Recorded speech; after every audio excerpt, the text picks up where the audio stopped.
ang tunay na pag-ibig ay kung matatanggap mo ang lahat sa buhay ko. Ikaw ba, fully natanggap mo na ba na ikaw na si Iliana, yung karakter na Iliana? Sorry po, may akabahan ko talaga. Natitense ko kasi first sobrang saya ko po. Kaya naman ako naiiyak po ako na sobrang tuwa ko. Hindi pa ako makapanara na ako na po yung nasa billboard, na ako na po yung lead role. Okay, thank you. Kay Miss Jane Garcia naman.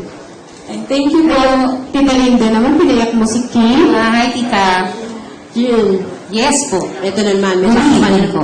Mabait ka naman yata dito ngayon. Hindi na yung the usual na Oo, malawag nga. Oo, ba't naman Miss June yung pagiging kontrabida ko? Yung next siguro, Miss Che. Sunod-sunod na nga na puro mabait, pero sana tanggap pa din, di ba? Pero kahit ano naman, basta ibigay ng Jenny, ano naman, magaganda naman po lahat ng binibigay nila sa akin ng mga roles na ipinagpapasalamat ko po ng malaki. at bago ang yung leading man, si Jo Marie. Yes, Paano Caps. Ang gwapo, di ba?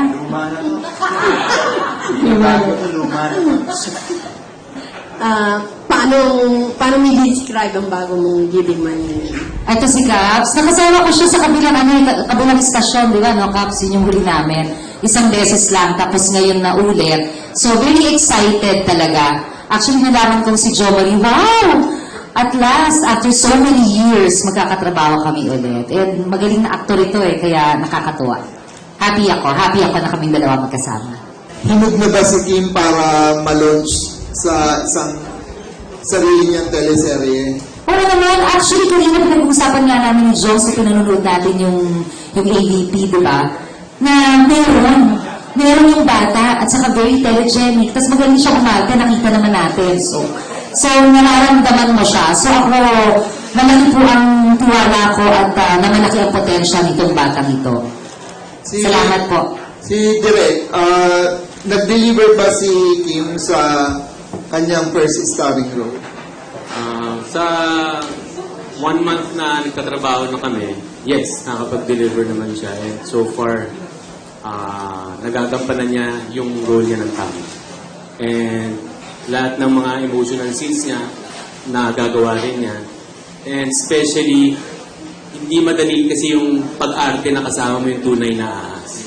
So, yun yung isa pang challenge na ginagawa ni Kim na extraordinary for her role dito sa Kakampanilya. Yung bang ahas nag-acting workshop din? Yes. Totoo lang, yes. Actually, nung kasama siya sa workshop ng mga bata. And kasi siyempre, kailangan maka-adjust rin yung ahas sa tao. Siyempre, di ba, sa init rin ng ilaw and everything dahil hindi naman sila sanay na hinahandle everyday and na hinahawak-hawakan all the time. Isang ahas lang ba ginamit niyo o marami? For Naha, isa lang. Yun lang siya. Pero sa show, maraming ahas. I think pinakamarami namin is around 50 to 60 snakes. Pero yung ahas mismo, yun lang o gumamit din kayo ng CGI for other scenes or animatronics? Meron kayo ibang ginamit? Yes, meron rin. Siyempre, hindi kasi lahat ng... Hindi ko na ma-motivate minsan yung ahas na papagod rin siya. Lalo na pag madaling araw na medyo na-agitate na siya, kaya kailangan ko nang gumamit ng mga CG. So, special effects na lang sa... Yung mga paglabas or pag-strike, siyempre hindi ko naman may instruct yung ahas na ano. Pero minsan, natsatsambahan namin yung mga shots na ano. And, ano yung pinagtaguan sa kanya? Parang bodega lang nung tindahan? yes, Pinaleo? bodega nung tindahan at saka ng opisina. Pero obviously, lumalabas din siya nung bata pa kasi may eksena na bata na nandun siya sa tindahan, di ba? Yes, kasi siyempre pag bata, curious siya. So, tinangkaan niyang lumabas. Okay. Good luck. Sana mag-break ng Salamat po. mataas ang show niya. Hindi namin malaman kung sino talaga ang liliman ko dito, si Enzo o si Christopher. Now, in person ba, sino mas matimbang sa inyo? Si Enzo o si Christopher? And anong nagugustuhan, anong qualities ang nagugustuhan mo sa kanilang dalawa? Ano po, pwede po mag-vote kasi parehas naman po silang malambing. Parehas po sila sweet sa akin. Wow. Ano po, pareho naman po silang dalawa. So, wala kang itulak kabigay sa kanila. Po? Wala kang hindi mas matimbang sa'yo si Enzo. Wala naman po. Pantay po sila pareho. So, pareho rin sila ng qualities. Parehas naman po sila mabait, gentleman, sweet, lagi, kagal, totoo naman, diba? Tapos lagi po kapag may eksena kami, minsan, parehas lang po kami nagtutulungan. Sino mas thoughtful sa kanilang dalawa? Parehas din po eh. Sino nagdadala sa iyo ng regalo? Sa set? Ganun. Wala pa naman. Wala pa naman. Alam mo na. Kina Enzo at Christopher, hindi ba kayo, may phobia ba kayo sa ahas? Actually po, nung una ako takot. Kasi may isang araw kami ng workshop na nadadaling daw yung ahas. So, na-expect ko yung ahas, sobrang laki, mga python ng ganun kalaki. So, hindi naman pala, manipis lang. So, actually, ngayon, hinahanap ko na sa set, lagi namin nilalaro. Nakaka-relax siya, actually. Kasi ano sa nakaka-relax? Pag hinahawakan mo, nagkakasulungan. Saka hello po, Tita Grito. Saka tama si Christopher kasi tinuruan po kami paano humawak din ng ahas. Actually, meron sa workshop na kami dalawa ni Christopher, yung may hawak ng ahas, tapos may monologue kami. So, comfortable na kami sa ahas. And at the same time, inaamin ko during pag wala po akong ginagawa sa set, pupunta po ako sa handler ng ahas, tapos naghahawak po ng ahas para mag-relax. So, yun lang po. Thank you. Relax talaga. Thank you, Lynn. Thank you, Tita Len. The next question will come from Tita Emmy Aguan. Tita Emmy. Okay. Kay Kim, nung una mong malaman na you'll be working sa ahas, hindi ka ba kinabahan? Yung una po, takot po talaga ako sa ahas. Pero po, kailangan ko po ipakita sa mga manonood na kasama ko po yung kay ahas. Tapos nawala na po yung takot ko po, nagsimula na po yung kakambal ni Eliana. So, anong ginagawa mo para maging komportable kayo sa isa't isa? Yung una po, workshop, tapos po, bago po kami mag-take, hinahawakan ko na po yung ahas para po maging comfortable na po siya sa akin. Okay. So, ang sunod kong tanong, si Jom. Jom, ang ano ko is hypothetical, no? Let's say, ikaw bilang ama ng isang dalaga na may kakambal na ahas, paano mo i-handle yung situation? Sa storya namin, yung pagmamahal sa anak. Na kahit ano pa siya, paano siya lumabas, anong klaseng tao siya, naiiba ba siya, pero yung pagmamahal, pangit man siya, maganda man siya, pero yung tunay na pagmamahal ng ama sa anak, yun yung napakaliwanag, diba? At napaka-importante. Okay, thank you. Kay Enzo tsaka kay Christopher, hypothetical din yung tanong ko, no? Sabi natin, pag umibig ka ng tapat, talagang you accept the person for what she is. So, paano kung sa tunay na sitwasyon, nangyari na si Kim ang liligawan nyo? Hello po, Tita. Wow, para sa akin siguro sa umpisa mahirap kasi syempre may kakambal ahas yung nililigawan ko. Pero para sa akin, kung gusto mo naman yung tao, you will do everything and you will find a way para maayos yung relationship niyo. So, ayun na po.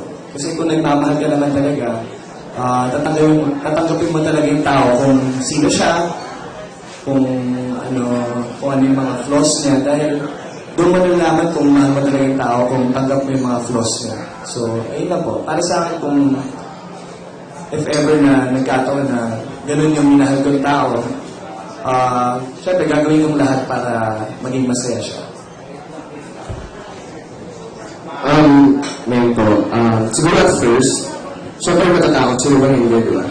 May nakalilig ako mo, may ahas bigla nga, tipong akpay mo, may ahas pala sa likod. Syempre matatakot sa una, pero kung talagang mahal mo talaga yung tao, hindi lang yung panglabas mo, hindi lang yung mga good sides niya mamahal mo, pati yung dark sides niya. Kasama yung package was born. So kung mamahal na, hindi na lagi, sarili mo lang isipin mo, hindi yung sa isang side din po. So, yun, siguro eventually matatanggap mo rin naman yun kung talagang mahal mo yung tao. So, okay po. Okay. Si Lexie naman. Lexie, pagkabida ka uli dito. Opo. Okay lang sa'yo na malinya ka sa character role? Okay naman po ako. Basta na deliver ko ng tama yung mga roles na binibigay sa akin ng GMA at nagagawa ko yung pinaka-best ko. Ayos naman po ako basta maganda yung kalalabasan niya. Okay. Hindi ka nagtatampo kung matoka ka lagi sa pagiging kontrabida? Po, hindi naman po. Kasi para sa akin, depende din po yun sa storya, kung nababagay sa'yo yung character, yung show, yung... Tsaka hindi naman po lahat ng artista bida. Pero basta hindi nawawala ng trabaho at nagagawa mo yung best mo na i-deliver mo ng tama yung mga roles na binibigay sa'yo ng management. Masaya na po ako dun. Okay. Si Gina naman. Gina, ano ka dito? Mabait ka ba o kontrabida rin? Tita, very mysterious po yung character ni Minerva sa storya. Kasi bawat week, dun yung makikita yung nag-iiba-iba yung pagkatao niya. Parang nagbo-blossom siya every week. Makikita mo kung ano yung mga ginagawa niya.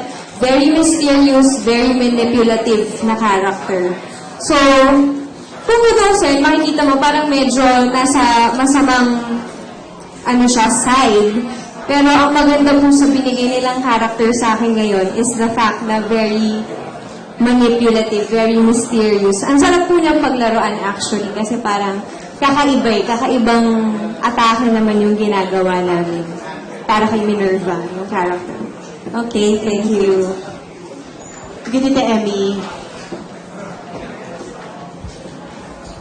The next question will come from Tito Noel Asinas. Kay Enzo Pineda, Enzo, bilang bida ka na ngayon dito sa Kambal ni Eliana, tagal mo naman ba na dapat unahin sa showbiz ang career kesa sa pag-ibig? Hello po dito. Nice question. Para sa akin, tanggap ko na kailangan unahin mo na purang mga goals and mga dreams mo sa buhay. Pero syempre ako, minsan di mo talaga maiiwasan na may love ka talaga sa isang tao. Pero para sa akin, importante muna na ma-achieve mo muna lahat yung pangarap mo. Kasi mas masarap pagmahal pag nakuha mo na yung mga dreams mo sa buhay. Kasi hindi mo na kailangan mag-isip pa ng mga bagay na kailangan mong gawin. So, thank you po. Thank you. Kay Antonio Quintana. Ay, Antonio, ang ganda na role mo dito sa Eliana. Tanggap mo na ba ikaw lang ngayon ang isa sa serious actor ngayon? Kaya hindi natulog na ako sa Babulga. Totoo lang po ako po yung nagugulat din kung bakit po ako. Hindi, joke lang.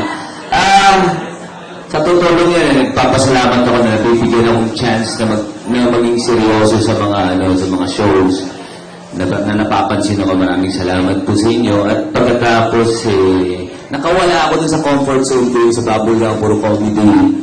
Ngayon nakakagawa ako ng serious, medyo maraming salamat po. At ako'y nagpapasalamat po sa Diyos. Thank you po. Maraming salamat. Thank you. Yan naman kay China Hortaleza. At napalitaan ko, isa ka ng ngayon, nag-organize mga workshop sa Artist Center. Yes. Tanggap mo na rin ba na someday ikaw rin maging acting coach ng mga artista natin? Ay, Diyos ko. Hindi kasi ganito yan, Tito. Alam mo, tinatanggap ko siya kasi pinagdasal ko yan. Meron kasi mga pagkakataon, di ba, sa career ko na naisip ko, teka, parang wala akong ginagawa, ano bang gagawin ko? Yung ganon. So, nung pinagdasal ko siya, yan yung answered prayer sa akin. Bigla na lang tumawag sa akin yung Artist Center. Tapos sabi nila, since nag-workshop tayo, bakit hindi mo i-try na mag-co-facilitate? And parang, in truth, minsan napapaisip ako parang, ako? But I guess there's a reason behind it. And I have embraced it fully because yung experience ko na magturo ng ilang buwan kasama dun sa batch na pinentor namin, napakalaking tulong po niya sa akin bilang artista. So I'm very proud that they actually gave me that thing. Thank you, Sir Dave, and of course, Jimmy, for trusting me with something like that. Wala. Masaya lang ako nakapag-mentor ako ng mga bata. Sobrang laking bagay. Thank you. Follow kay China, bilang nag-facilitate ka na, sino sa mga baguhan yung nakikita mong magiging mahusay na actor o actress in the future? Dito po sa cast namin, alam mo, grabe. Pero sa akin, like so far, ang nakikitaan ko po talaga ng super dedication, super passion, pagdating dyan, dalawa sa kanila. Si Enzo Pineda po, tsaka si Christopher. Nakikita ko na lahat ng naituro sa workshop, talagang ginagawa nila pagdating sa set. So proud ako sa kanila. Tapos si Kim naman, nakasama ko siya nung first batch eh. So, ang magandang naitulong ng workshop na ibinigay sa amin is the fact na parang wala, mas madali lang talaga sa amin ngayon mag-interact, mag-relationship work. Talagang lahat kami, focused kami na kung ano ibinigay sa aming karakter, kailangan namin siyang magampanan ng tama, tsaka kailangan yung maramdaman kung ano yung binigay sa amin na material ng mga writers namin. So, yun. So far dito sa sa iba, gusto ko, Vanessa Del Moral is very good for me because she's very intense and marami siyang nagagawa. Aside from her, meron mo akong isang na-encounter sa workshop, si Anika Dolonius po. She's very good. Parang for me, ibang klaseng artista yung nakita ko dun kasi kami sa melodrama pero siya iba naman siya talaga. Pag nakita mo siya, parang nakaka-inspire na, uy, gusto ko ng ganung vibe, gusto ko ganun din ako. So far, sa mga artist center, yun yung nakikitahan. Thank you. Kay Antonio, paano mo pinaghandaan na maging karibal ng isang Jo Marie Iliana? Ang hirap maging karibal ni Jo Marie. Alam niyo naman yung fast ni Jo Marie, matitindi. Hindi, dito kasi, mahal ko si Jean. Gagawin ko lahat para sa kanya, pero siya pa rin na nagtagumpay dahil mas mahal ni Jean. So, paraya na lang ako. Pero, magiging mag-asawa kami ni Jean. Alam ko na mahal pa rin ni Jean si Jo Marie. So, hanggang doon lang yung kaya kong gawin para kay Jean. Hindi ko kayang ipaglaban na yung pagmamahal ko sa kanya. Kaya, panalo pa rin si Jo Marie.